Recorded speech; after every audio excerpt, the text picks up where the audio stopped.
What's up, people? Back with another reaction, back with some more Cocteau Twins. I had started going through the Head Over Heels album, and I was told in no uncertain terms that I needed to back up, so we're going back to an EP from 1982 called Lullabies. And the first of 3 tunes has an interesting name. It's Feather, Oar, and Blades. Or sorry, Feathers, plural, Oar, and then Blades, also plural.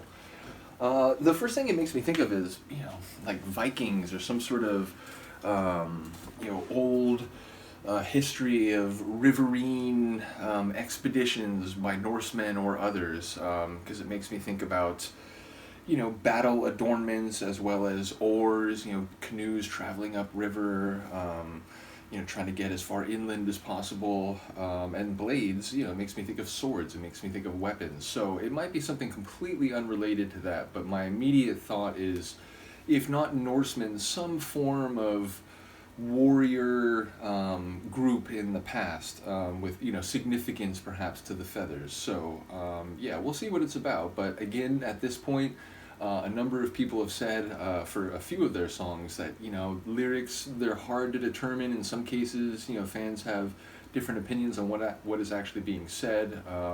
But I do remember people saying after we got through Garlands that the vocals would continue to impress and even move into an even greater category. So I'm looking forward to that, although again, I have heard a couple tunes ahead of this in time, because Head Over Heels is from 83, this EP is from 82. So yeah, like I said, it's an intriguing title, and one that gives me some visual and maybe conceptual references, but obviously the way it's presented is a bit interesting, and it's opaque enough that it could be something completely unrelated. So let's find out. This is Cocteau Twins. The tune is Feathers, Oar, and Blades, not and, but just Feathers, dash, Oar, dash, Blades. And it's from the 1982 EP, Lullabies.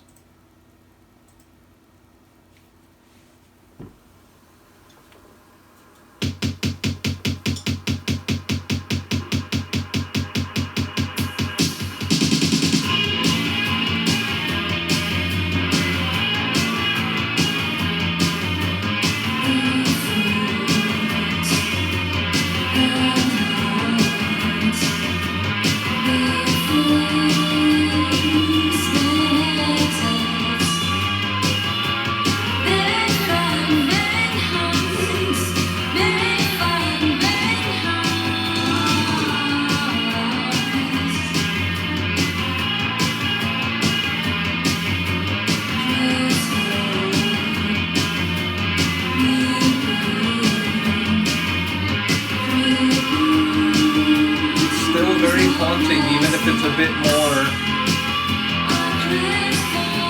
new wave energy. Still strange, still banshee-esque.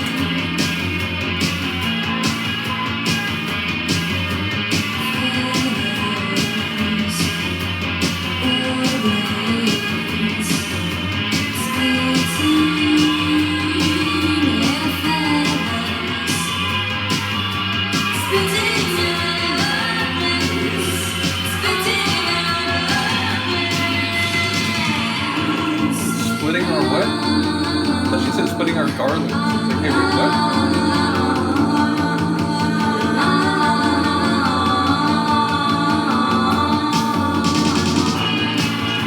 I was really intrigued by that percussion scheme in the opening.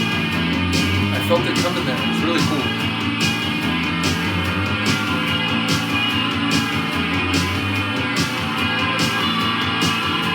It's still a haze.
phrase splitting on.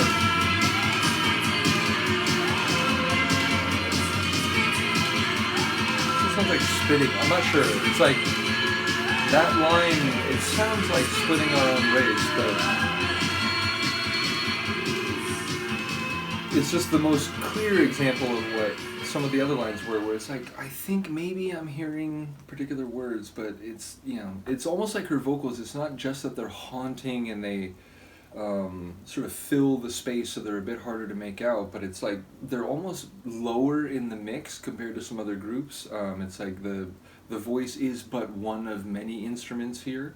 And again, I know there's probably a number of artists where you could say that's the case, but it just feels like the voice and the vocals in some places are just simmering below the surface, perhaps intentionally. Perhaps it's about that haunting. You can't quite make out the voice or the singing that you're hearing. But yeah, again, it felt a bit more poppy, but still very dark pop, still with that banshee haze over it, but maybe less so than Garlands. So perhaps I hear now the beginning of the transition between what we heard on Garlands, which again was a very, even if not concept album in a more formal sense, it certainly gave off a vibe throughout the entire record. So perhaps I can hear the step here from that toward what we're going to hear more of on Head Over Heels. So yeah, again, shout out to Han Solo, shout out to all the people who were interested in the Cocteau Twins reactions. And yeah, ultimately I'm excited to go through this EP. I think there's like 3 before we go back to Head Over Heels. So yeah, there's a number of tracks before we jump back to where we were. Again, I apologize, my short-term memory is crap. I've said this many times. My long-term memory is much better, but that is irrelevant here. Either way, yeah, that was a really cool tune, and again, whether or not it had anything to do with Norsemen, I'm not sure, but it did have some lines where it's like, yeah, I think that's what she's saying, but there's 1 or 2 words where it could be a little bit different, and that would definitely change the meaning of the phrase. So yeah, do let me know if there is an angle on that. Again, I know people said in the first album that we went through where it's like, this song, it's just more about atmosphere. It's not even so much about a narrative or like a detailed story. It's more atmospheric. So let me know, if that's the case here too. But yeah, really cool. And like I said, her singing is really interesting. Like, it's a haunting voice, and then when she does those little vibratos, it's unlike any vibrato I've heard. I don't even know if it's like formally a vibrato or if it's some other technique that she's doing, but really interesting. So anyway, let me know what you think. I will see you next time. Peace.